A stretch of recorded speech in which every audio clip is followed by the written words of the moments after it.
আসসালামু আলাইকুম দর্শক, স্বাগত জানাচ্ছি আরটিভির সন্ধ্যা সংবাদে। আপনাদের সঙ্গে রয়েছে আমি নীরা ফেরদৌস। আমি রিদওয়ানা বিনতে জলিল। পুলিশের সাবেক মহাপরিদর্শক বেনজির আহমেদের স্ত্রী ও 2 মেয়েকে আগামী 24 জুন জিজ্ঞাসাবাদের জন্য পুনরায় তলব করেছে দুর্নীতি দমন কমিশন দুদক।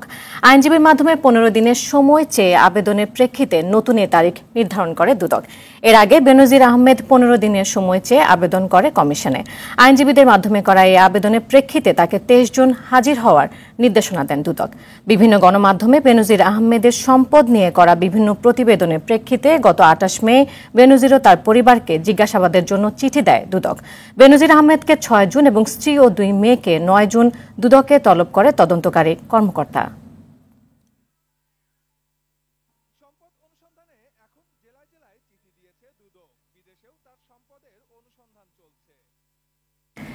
নীলফামারীর কিশোরগঞ্জে নর্থ পোল্ট্রি ফার্ম স্থাপনে জমি জোর দখল করে অভিযোগ করে উঠেছে স্বাস্থ্য খাতের বিতর্কিত ঠিকাদার মোতাজ্জেরুল ইসলাম মিঠুর বিরুদ্ধে। সঙ্গে নাম জড়িয়েছে পুলিশের সাবেক মহাপরিচালক বেনজির আহমেদেরও। স্থানীয়রা বলছেন, পুলিশের সহযোগিতায় বজরাং বাহিনী দখল করেছে এসব জমি। বিস্তারিত ডেস্ক রিপোর্টার। পুলিশের সাবেক মহাপরিদর্শক বেনজির আহমেদের জমিদারি যেন সারা দেশেই, তার নজর থেকে ছাড় পায়নি পোল্ট্রি ফার্মও। নীলফামারীর কিশোরগঞ্জের রণচণ্ডী ইউনিয়নের উত্তর চাঁদখানার 40 একর জমির উপর স্থাপিত এই নর্থ পোল্ট্রি প্রাইভেট লিমিটেড নামের পোল্ট্রি ফার্মের সঙ্গেও জড়িয়ে আছে বেনজিরের নাম। কাগজে কলমে নাম না থাকলেও অভিযোগ রয়েছে স্বাস্থ্য খাতের বিতর্কিত ঠিকাদার মোতাজ্জেরুল ইসলাম মিঠুর সঙ্গে অংশীদারিত্ব রয়েছে পুলিশের এই সাবেক আইজিপির। প্রায় এলাকার 50% থেকে 80% লোককে আসামি করা হয়েছিল। আসামি করার পর দেখা যাচ্ছে যে আসামি থেকে জেলখানা থেকে বাঁচার জন্য তারা জমি লিখে দিয়ে আসে। লিখে দিলে চার্জশিট থেকে তাদের নাম বাতিল করে দেয়। এই কারণে বাধ্য হয়ে অনেকে জমি দিয়ে আসছে। খালি পুলিশ আর পুলিশ দিনে রাইতে গাড়ি টহল দিতে আছে 10, 20, 50টা নাই, অন্তত শতাধিক পুলিশ। পরে আমরা এটা বুঝতে পারলাম যে বেনজির এখানে জড়িত আছে, তা নাহলে পুলিশ এতগুলো হয়রান করে এখানে। স্থানীয়দের অভিযোগ, 2013 সালে স্থানীয়দের বিভিন্ন মামলায় জিম্মি করে পুলিশ আর কথিত বজরাং বাহিনীর দাপটে এসব জমি লিখে নেওয়া হয়েছে।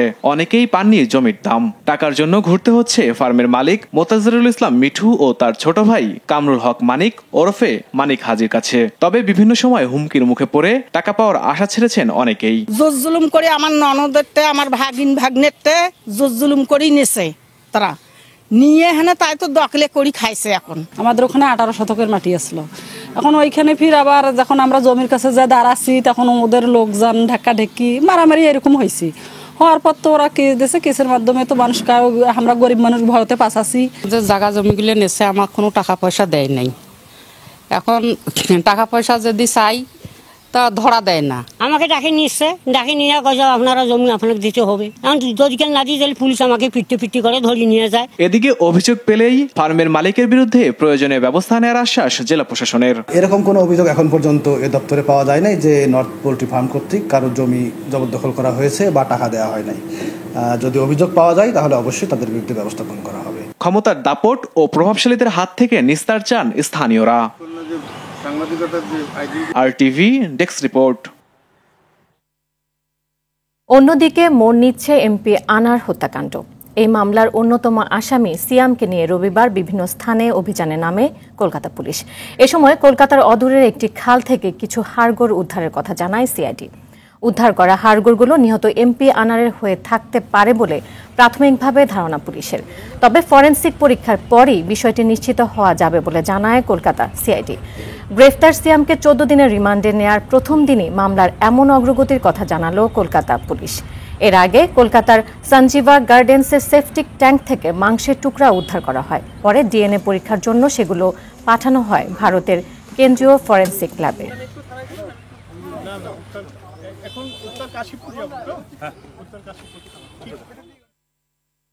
ঝিনাইদহ 4 আসনের এমপি আনোয়ারুল আজিম আনার হত্যা মামলায় গ্রেফতার আসামি কাজী কামাল আহমেদ বাবু ওরফে গ্যাস বাবুর 7 দিনের রিমান্ড মঞ্জুর করেছেন আদালত।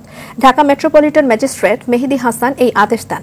মামলার সুষ্ঠু তদন্তের স্বার্থে তদন্তকারী কর্মকর্তা ডিবি পুলিশের জ্যেষ্ঠ সহকারী কমিশনার মাহফুজুর রহমান তাকে 10 দিনের রিমান্ডে নেয়ার আবেদন করেন। অপরদিকে রিমান্ড বাতিল চেয়ে আবেদন করেন আসামির আইনজীবী। উভয় পক্ষের শুনানি শেষে আদালত আসামির 7 দিনের রিমান্ড মঞ্জুর করেন। গত বৃহস্পতিবার রাতে ঝিনাইদহ শহরের আদর্শপাড়া এলাকা থেকে তাকে গ্রেফতার করে ঢাকার গোয়েন্দা পুলিশের একটি দল।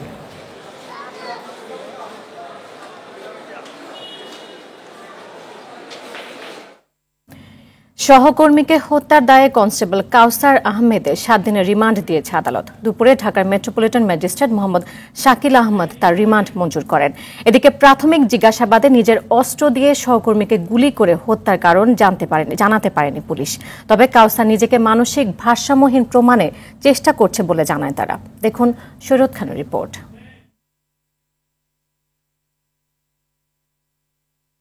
পৌনে 12টার দিকে রাজধানীর বারিধারায় ফিলিস্তিন দূতাবাসের সামনে হঠাৎ গুলির শব্দ। সিসিটিভির ফুটেজে দেখা যায় মাটিতে পড়ে থাকা সহকর্মীকে একের পর এক গুলি করছেন পুলিশ সদস্য কাউসার আহমেদ।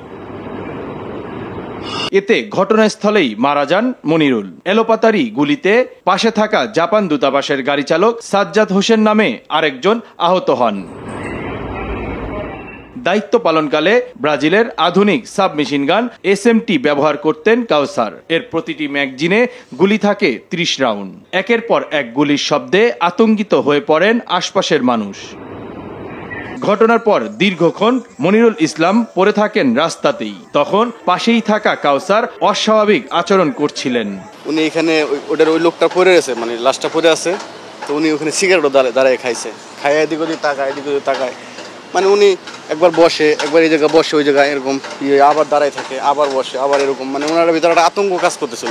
পুলিশের মুখপাত্র জানান মনিরুল ইসলামকে 8 থেকে 9 রাউন্ড গুলি করেছেন কাউসার।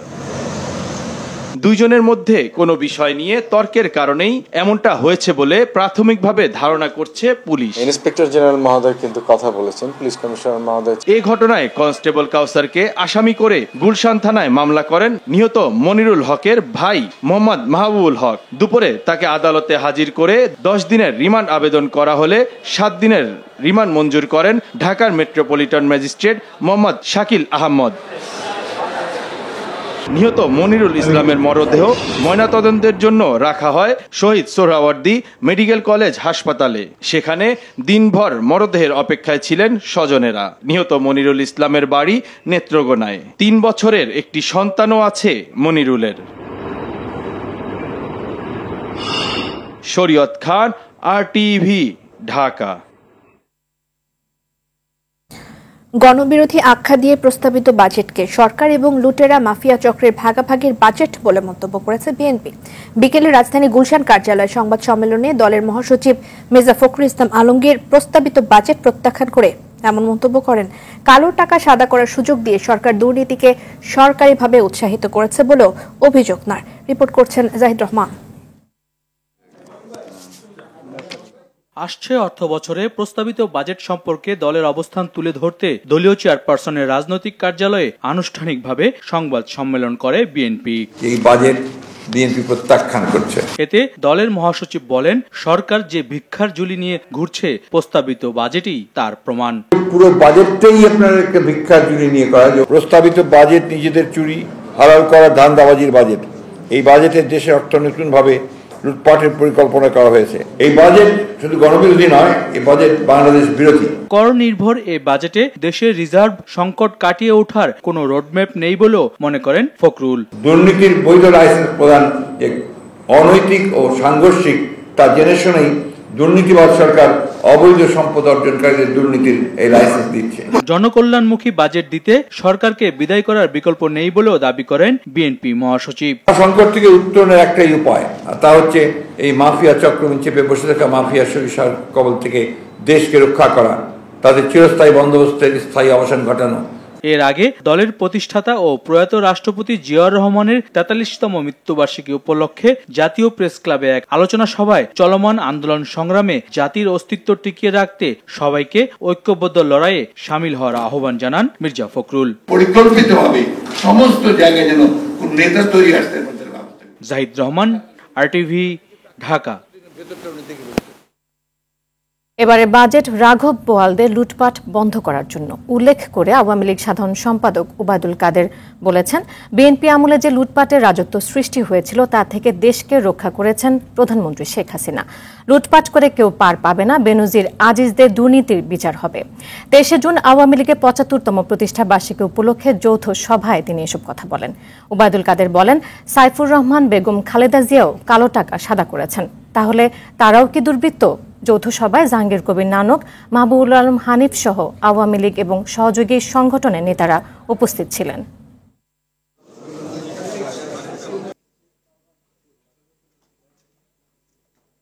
বিএনপি যখন আন্দোলনের কথা বলে তখন আসলে বিষয়টা এমন যে শুনলে মোদের হাসি পায়। আমাদের পালানোর ডাক দিয়ে নিজেরা পালিয়ে গেল পল্টনের স্টেজ থেকে, একে একে নেমে মুহূর্তে মাঠ খালি হয়ে গেল। তখন একজন পুলিশ সদস্য রক্তাক্ত অবস্থায় সেখানে শুয়ে আছে, তাদের আক্রমণের লক্ষ্যবস্তু। দেশের পরিশ্রমী মানুষ, দূরদর্শী উদ্যোক্তা আর তরুণ জনগোষ্ঠীর কাঁধে ভর দিয়ে স্বল্পোন্নত দেশ থেকে উন্নয়নশীল দেশ হওয়ার পথে সবচেয়ে বড় ঝুঁকি মোকাবেলা করতে পারবে বাংলাদেশ, এমন কথা জানিয়েছে অর্থমন্ত্রী আবুল হাসান মাহমুদ আলী। সকালে রাজধানীর বঙ্গবন্ধু আন্তর্জাতিক সম্মেলন কেন্দ্রে টেকসই উত্তরণের কৌশল শীর্ষক সেমিনারে অংশ নিয়ে এসব কথা বলেন তিনি। অনুষ্ঠানে আলোচকরা জানান, মুক্ত বাণিজ্য চুক্তি করার মতো সক্ষমতা তৈরি করার মাধ্যমে আন্তর্জাতিক বাণিজ্যের সুযোগ নিতে হবে। এছাড়াও উত্তরণের পথে অর্থনীতির পাশাপাশি পরিবেশ এবং সামাজিক সূচকগুলোর উন্নয়নেও সমান নজর রাখার তাগিদ আসে সেমিনার থেকে। We understand that the graduation from LDC status will bring few challenges in front of us.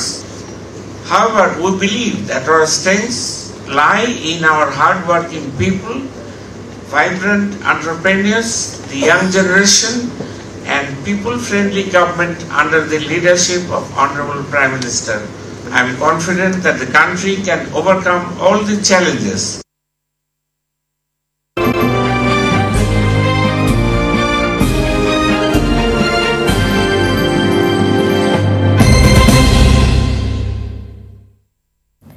জানাবো ন্যাশনাল লাইফ ইন্স্যুরেন্স আন্তর্জাতিক সংবাদ। টানা তৃতীয় মেয়াদে ভারতের প্রধানমন্ত্রী হিসেবে শপথ নিতে যাচ্ছেন নরেন্দ্র মোদী। সন্ধ্যায় নয়াদিল্লির রাষ্ট্রপতি ভবনে আয়োজিত এক অনুষ্ঠানে শপথ নেবেন তিনি। অনুষ্ঠানে যোগ দিতে প্রধানমন্ত্রী শেখ হাসিনা সহ বেশ কয়েকজন বিদেশি সরকার প্রধান দিল্লি পৌঁছেছেন। আজই শপথ নেবেন তার মন্ত্রিসভার ৩০ মন্ত্রীও। স্থানীয় সময় সন্ধ্যা ৭টা১৫ থেকে রাত ৮টা পর্যন্ত শপথ অনুষ্ঠান হবে। বিদায়ী স্বরাষ্ট্রমন্ত্রী অমিত শাহ, প্রতিরক্ষা মন্ত্রী রাজনাথ সিং এবং সড়ক ও মহাসড়ক বিষয়ক মন্ত্রী নীতিন গডকরি নতুন মন্ত্রিসভায়ও তাদের পদ ধরে রাখতে পারেন। অন্যান্য মিত্রদের মধ্যে এলজেপির চিরাগ পাসওয়ান, জেডিএস এর এইচডি কুমারস্বামী সহ বেশ কয়েকজন তাদের আগের মন্ত্রী পদ পেতে পারেন বলে ভারতীয় গণমাধ্যম জানিয়েছে। এদিকে রাহুল গান্ধীকে ভারতের লোকসভার বিরোধী দলনেতা করার প্রস্তাব পাশ হয়েছে কংগ্রেসের ওয়ার্কিং কমিটির বৈঠকে। কংগ্রেসের সাধারণ সম্পাদক কে সি বেণুগোপাল এক সংবাদ সম্মেলনে এত কথা জানান।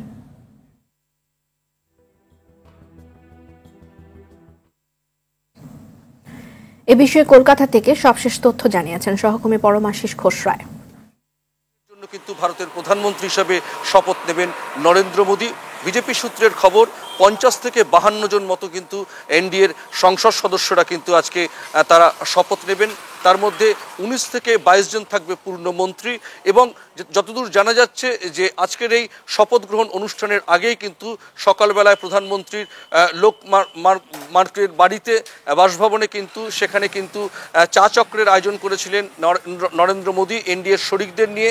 সেখানে চন্দ্রবাবু নাইডু, নীতিশ কুমারের প্রতিনিধিরা যেমন ছিলেন, বিজেপির যে মোট ৪টে শরিক তারা কিন্তু সেখানে অংশ নিয়েছিলেন। যতদূর জানা যাচ্ছে শিক্ষা, স্বাস্থ্য, প্রতিরক্ষা এবং স্বরাষ্ট্র এবং অর্থ এগুলো কিন্তু বিজেপি তাদের নিজেদের কাছেই রাখছে এই মন্ত্রণালয়গুলো এবং গুরুত্বপূর্ণ বেশ কিছু শরিক দলকে দেওয়া হচ্ছে। পূর্ণমন্ত্রী এবং প্রতিমন্ত্রী কিন্তু সমস্ত শরিক দলের পাচ্ছে। চন্দ্রবাবু নাইডু পাচ্ছে, লোকজন শক্তি পাচ্ছে, জেডিইউ পাচ্ছে এবং জেডিএস পাচ্ছে। পাশাপাশি পশ্চিমবঙ্গ থেকেও কিন্তু দুজন কেন্দ্রীয় মন্ত্রী পূর্ণমন্ত্রী হিসাবে অংশ নিচ্ছেন শপথ অনুষ্ঠানে, যারা আজকে চা চক্রে প্রধানমন্ত্রীর বাসভবনে আমন্ত্রিত ছিল। আজকে যারাই শপথ নেবেন এবং যারা মন্ত্রিত্ব পাবেন তারা কিন্তু প্রত্যেকে আজকে ফোন পেয়েছিলেন প্রধানমন্ত্রীর বাসভবনে চা চক্রে। এখনো পর্যন্ত খবর বাংলাদেশের প্রধানমন্ত্রী সহ মোট 7টি দেশের রাষ্ট্রপ্রধানরা কিন্তু আজকের এই শপথ গ্রহণ অনুষ্ঠানে অংশ নিচ্ছেন। পাশাপাশি গতকাল থেকে কিন্তু একেবারে নিরাপত্তা চাদরে, ত্রিস্তরীয় নিরাপত্তা চাদরে মুড়ে ফেলা হয়েছে রায়সিনা হিলস এবং নয়াদিল্লির বিভিন্ন রাজপথ। পাশাপাশি এখনো পর্যন্ত যেটা খবর, প্রায় 500টি নতুন সিসিটিভি বসানো হয়েছে এই শপথ গ্রহণ অনুষ্ঠানে যারা অংশ নেবেন সেই ভিভিআইপিদের নিরাপত্তার কারণে। ঈদ উপলক্ষে রাজধানীর অস্থায়ী হাটগুলোতে কোরবানির পশু বেচা বিক্রি শুরু হয়েছে। অস্থায়ী হাটগুলোতে দেখা যায় বিভিন্ন জেলা থেকে কোরবানির পশু নিয়ে আসতে শুরু করেছেন ব্যাপারীরা। যদিও এখনো বেচা বিক্রি সেভাবে শুরু হয়নি, ক্রেতা দর্শনার্থীরা আসছেন পছন্দের পশু দেখতে। তবে গরুর দাম বেশি চাওয়া হচ্ছে বলে অভিযোগ করেন ক্রেতারা। বিক্রেতারা বলছেন যে এই সপ্তাহের শেষে বেচা বিক্রি জমে উঠবে। এদিকে গাবতলীর হাটে দেশীয় গরুর পাশাপাশি ভারতীয় গরু এনেছেন ব্যাপারীরা।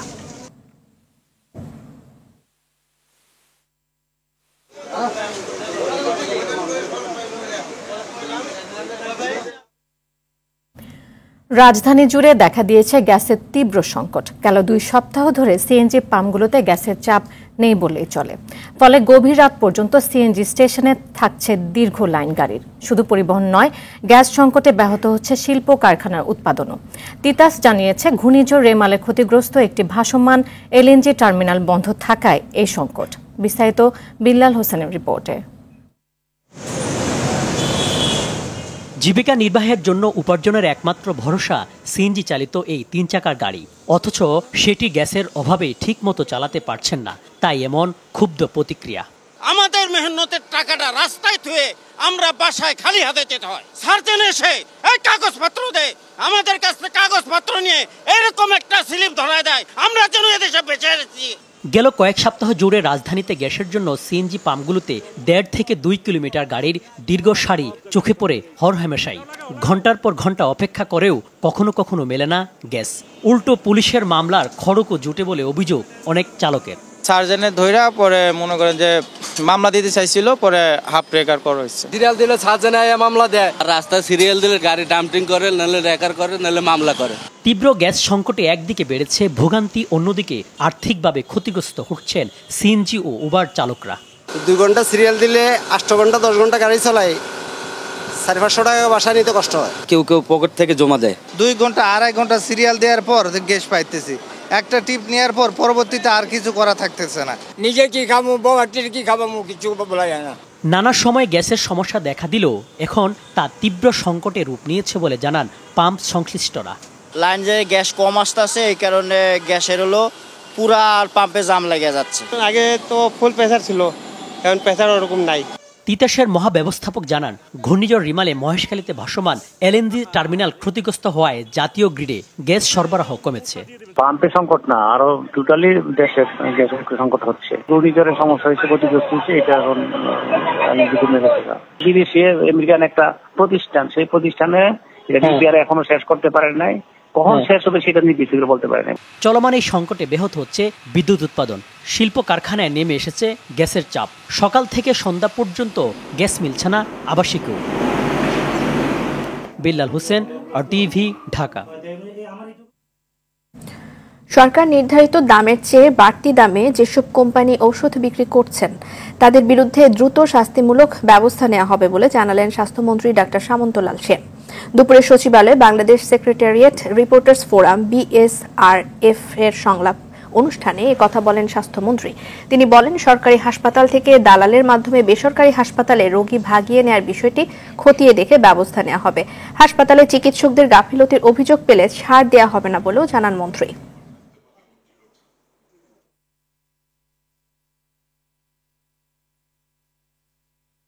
সরকারি চাকরিজীবীদের কেউ দুর্নীতি করলে ছাড় পাবে না।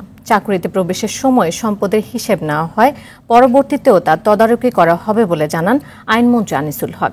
দুপুরে রাজধানী বিচার প্রশাসন প্রশিক্ষণ ইনস্টিটিউটে যুগ্ম জেলা ও দায়রা জজদের 16তম ওরিয়েন্টেশন কোর্সের উদ্বোধন শেষে সাংবাদিকদের এসব কথা বলেন তিনি। মন্ত্রী বলেন, অর্থ ঋণ আদালতের মামলা দ্রুত নিষ্পত্তি করতে উদ্যোগ নেওয়া হচ্ছে, এজন্য আদালতের সংখ্যাও বাড়ানো হচ্ছে।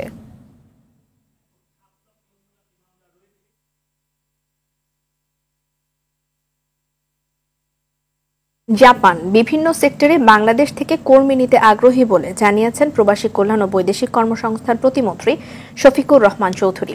নিজ মন্ত্রণালয়ে জাপানের দুটি কোম্পানির প্রতিনিধিদের সঙ্গে আলোচনা শেষে তিনি জানান, জাপানে লোক পাঠাতে গ্র্যাজুয়েশন করা কর্মী প্রস্তুত করা হবে। ট্রেনিং এর জন্য দুটি সেক্টর প্রস্তুত করা হবে বলে জানান তিনি। তবে কোন সেক্টরে কতজন লোক যাবে তা এখনো চূড়ান্ত হয়নি বলে জানান মন্ত্রী। এ সময় প্রবাসী কল্যাণ ও বৈদেশিক কর্মসংস্থান প্রতিমন্ত্রী জানান, মালয়েশিয়ায় যেতে না পারা কর্মীদের ক্ষতিপূরণ দেওয়া হবে।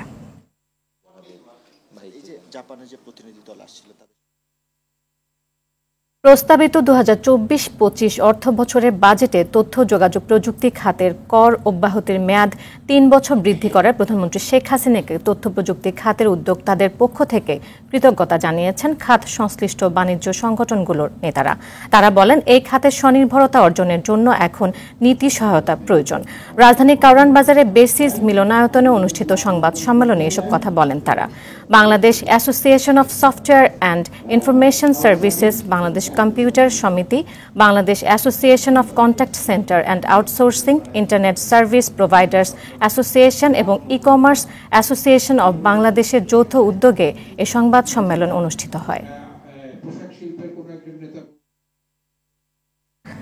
প্রস্তাবিত বাজেটে জুয়েলারি ব্যবসায় আরোপিত ভ্যাট হার 5% থেকে কমিয়ে 3% নির্ধারণের দাবি তুলেছে জুয়েলারি অ্যাসোসিয়েশন।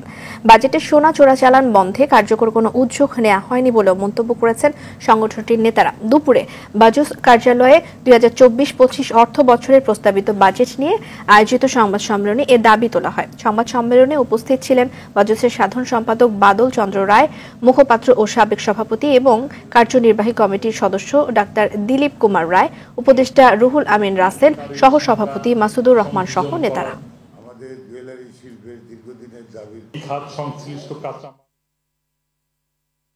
ডিজিটাল প্ল্যাটফর্ম থেকে অর্থ উপার্জনের কারণে সংগীত খাত বর্তমানে গুরুত্বপূর্ণ হয়ে উঠেছে।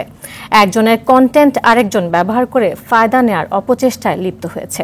এজন্য কপিরাইট সনদই প্রতিকারের একমাত্র উপায় বলে মনে করেন বাংলাদেশ কপিরাইট অফিসের রেজিস্ট্রার মোহাম্মদ দাউদ মিয়া। আরটিভির সঙ্গে একান্ত সাক্ষাৎকারে তিনি একথা বলেন। সংগীত সেক্টরটা এত বেশি কেন হলো, সমস্ত কিছুর অ্যাটেনশনের মূল ফোকাসটা কেন হলো? মূল ফোকাসটা হয়েছে যে আমাদের যে আন্তর্জাতিকভাবে এখন যে ডিজিটাল প্ল্যাটফর্মগুলি হয়েছে, এই ডিজিটাল প্ল্যাটফর্মগুলো তো এখন আমাদের ভিউয়ের উপরে আমাদের রয়্যালটি আসে। তো এইটা যেহেতু রয়্যালটি, এই ডিজিটাল প্ল্যাটফর্মটা এত বেশি কমপ্লিকেটেড যে দেখা যাচ্ছিল যে একজনের কন্টেন্ট আর একজন ব্যবহার করে ফায়দা নিচ্ছে। প্রতিকার পাইতে গেলে তাকে অবশ্যই প্রমাণ করতে হবে যে তার কন্টেন্টার জন্য কপিরাইট রেজিস্ট্রেশন আছে এবং তার সার্টিফিকেটটা আছে। কেন্দ্রীয় ব্যাংকের নির্দেশনা অনুযায়ী এমএফএস এর স্টুডেন্ট অ্যাকাউন্ট নিয়ে এসেছে বিকাশ, যা ভবিষ্যতের ক্যাশলেস সমাজে নতুন প্রজন্মকে ডিজিটাল লেনদেনে প্রস্তুত করবে। 14 থেকে 18 বছরের বয়সীরা অভিভাবকের সম্মতিতে অ্যাকাউন্ট খুলতে পারবেন, যা তাদের মা অথবা বাবার বিকাশ অ্যাকাউন্টের সঙ্গে সংযুক্ত থাকবে। অ্যাকাউন্ট খুলতে প্রয়োজন হবে ডিজিটাল জন্ম সনদপত্র এবং অভিভাবকের সচল বিকাশ অ্যাকাউন্ট নম্বর। অ্যাকাউন্টে সর্বোচ্চ 30,000 টাকা রাখা যাবে, দিনে 5,000 এবং মাসে সর্বোচ্চ 25,000 টাকা লেনদেনের সুযোগ থাকবে।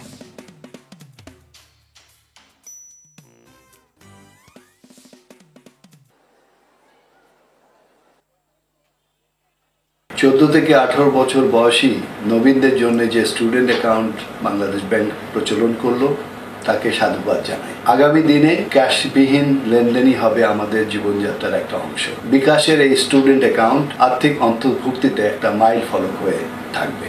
ঘূর্ণিঝড় রেমালে স্থগিত হওয়া 19টি উপজেলার ভোট শেষ হয়েছে। চলছে গণনা। সকাল 8টা থেকে ভোট শুরু হয়, চলে বিকেল 4টা পর্যন্ত। বরিশাল গৌরনদী উপজেলা নির্বাচনে 2 প্রার্থীর মুখোমুখি অবস্থান নিয়ে বাগবিতণ্ডা ও হাতাহাতি হয়েছে। পরে পুলিশ লাঠিচার্জ করলে ছত্রভঙ্গ হয়ে যায় তারা। সকালে গৌরনদী গার্লস স্কুলের কেন্দ্রের সামনে এই ঘটনা ঘটে। বাগেরহাটের মোংলায় এক আনসার সদস্যকে দায়িত্ব পালনে বাধা ও মারধর করায় এক প্রার্থী কর্মীকে 6 মাসের কারাদণ্ড দেওয়া হয়েছে। এদিকে শান্তিপূর্ণভাবে ভোট হয় ভোলার লালমোহন ও তজুমুদ্দিন, ঝালকাঠির কাঠালিয়া ও রাজাপুর, পিরোজপুরের মঠবাড়িয়া, পটুয়াখালী সদর, মির্জাগঞ্জ ও দুমকি উপজেলায়। এর মধ্য দিয়ে আনুষ্ঠানিকভাবে শেষ হচ্ছে 6ষ্ঠ উপজেলা পরিষদ নির্বাচনের ভোট। নির্বাচনে BGB, RAB, police, Ansar, BDP, গ্রাম পুলিশ সহ আইনশৃঙ্খলা বাহিনীর সদস্য মোতায়েন রয়েছে।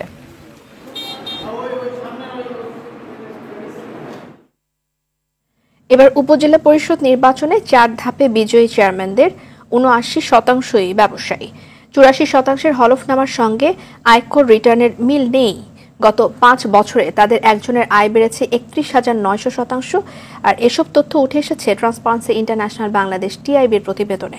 দুপুরে রাজধানী ধানমন্ডির মাইডাস সেন্টারে সংবাদ সম্মেলনে এসব তথ্য জানানো হয়। আর এ সময় নির্বাচন কমিশনের ব্যর্থতাকেই দায়ী করেন সংগঠনটির নির্বাহী পরিচালক দীপ্তচন্দ্র পালের রিপোর্টে বিস্তারিত থাকছে।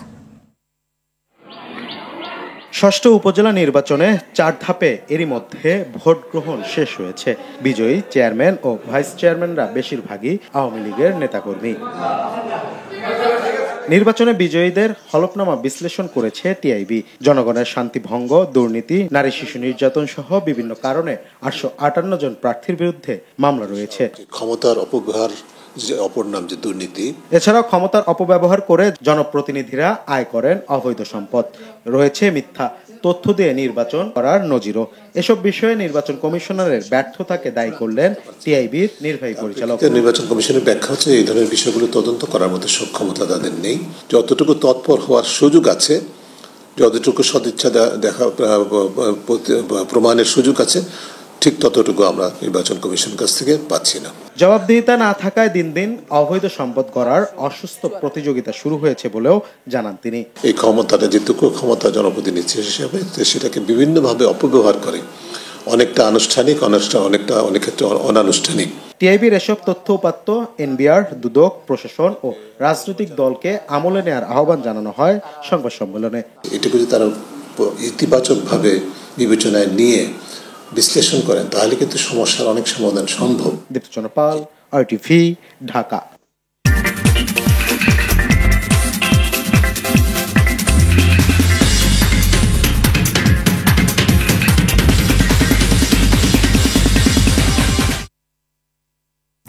এবার জানাবো টি-20 বিশ্বকাপের খবর।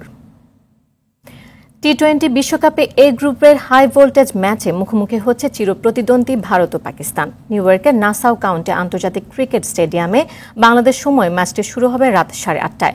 টানা দ্বিতীয় জয় তুলে সুপার 8-এর পথে এগিয়ে যেতে চায় রোহিত শর্মার দল। এদিকে পাকিস্তানের জন্য মর্যাদার ম্যাচটি রূপ নিয়েছে বাঁচা মরার লড়াই। যুক্তরাষ্ট্রের বিপক্ষে সুপার ওভারে হেরে পয়েন্ট টেবিলের 4র্থ স্থানে দলটি। সুপার 8-এর আশা বাঁচিয়ে রাখতে জয় ছাড়া কোনো কিছুই ভাবার সুযোগ নেই বাবর আজমদের।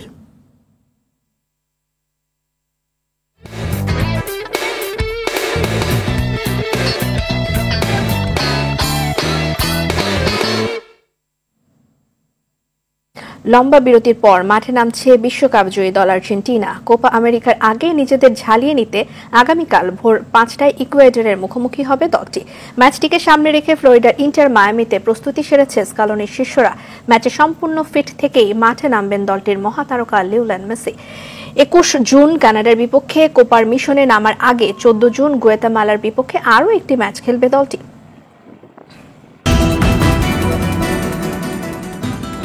দর্শক, সন্ধ্যা সংবাদ এই পর্যন্ত। আরটিভির সবশেষ সংবাদ জানতে যে কোনো মোবাইল ফোন থেকে 2414 নাম্বারে ডায়াল করুন। রাতের সংবাদ 11:15টায় দেখার আমন্ত্রণ রইল। ধন্যবাদ সবাইকে।